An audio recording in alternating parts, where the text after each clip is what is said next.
pagi. Jumpa kembali dalam renungan harian GMI Ebenezer. Hari ini lebih baik dari hari kemarin. Hari depan penuh dengan pengharapan. Sebelum merenungkan firman Tuhan, mari kita berdoa. Kami bersyukur dan terima kasih untuk pertolongan-Mu bagi kami.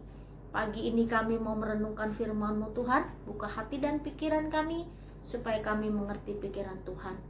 Di dalam dan demi Yesus Kristus kami berdoa dan mengucap syukur. Amin. Bapak, Ibu, serta saudara-saudari yang dikasihi oleh Tuhan, kita tidak bisa menentukan diri kita di mana kita ingin dilahirkan, di keluarga mana, di suku apa, dan di bangsa apa. Kita tidak bisa menentukan, karena yang menentukan adalah Tuhan. Lalu pagi ini kita akan merenungkan firman Tuhan dari Hakim-Hakim 11 ayat 1. Demikian bunyi firman Tuhan.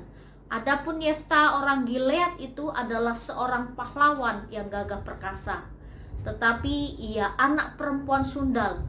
Ayah Yefta ialah Gilead. Bapak, Ibu, serta saudara-saudari, ketika bangsa Israel menghadapi peperangan untuk melawan bangsa Filistin dan Amon. Lalu pada zaman hakim-hakim, Tuhan memilih langsung orang-orang untuk menjadi hakim. Menjadi hakim bagi bangsa Israel. Untuk mereka dapat memenangkan peperangan dengan berbagai suku, dengan berbagai bangsa yang ada di sekitar bangsa Israel. Nah, kisah yang unik adalah kisah tentang Yefta. Yefta ini adalah orang Gilead. Ia adalah pahlawan yang gagah perkasa. Dia juga orang yang takut akan Tuhan. Tapi latar belakang hidup dia, Yefta lahir dari seorang perempuan sundal, perempuan yang tidak benar. Mungkin banyak orang tidak menginginkan kelahiran anak karena dia lahir dari perempuan sundal. Lalu ayahnya Yefta ialah Gilead. Lalu saudara-saudara Yefta tidak bisa terima Yefta karena Yefta lahir dari perempuan yang berbeda. Ya, kita bilang perempuan selingkuhan ayahnya begitu. Jadi semua saudaranya tidak terima. Dia tidak dapat warisan, tidak diterima di keluarga, selalu dibully. Lalu dia diusir. Akhirnya dia pergi ke satu tempat. Lalu sesudah dia bergabung dengan perampok-perampok pada waktu itu di satu tempat. Dan dia menjadi pemimpin perampok zaman itu. Orang Israel mengusir dia. Tapi akhirnya tua-tua Israel memanggil Yefta untuk menjadi pemimpin supaya bisa melawan Bani Amon. Bapak, Ibu, serta saudara-saudari yang menarik, kalau kita lihat dari hidup Yefta, Yefta juga tidak ingin lahir di tengah-tengah keluarga atau dilahirkan oleh seorang ibu yang tidak benar. Kalau dia bisa memilih, dia memilih keluarga yang baik-baik. Tapi itulah kenyataan yang hidup yang dihadapi oleh Yefta. Yefta berjuang ketika tua-tua Israel memanggil dia. Dia katakan, kamu sudah usir, tapi kenapa kamu harus panggil saya kembali? Tapi akhirnya Yefta memilih untuk memimpin bangsa Israel mengalahkan Bani Amon. Selama 6 tahun dia memimpin bangsa Israel sehingga perang melawan Bani Amon dan orang-orang Filistin, bangsa Israel memperoleh kemenangan.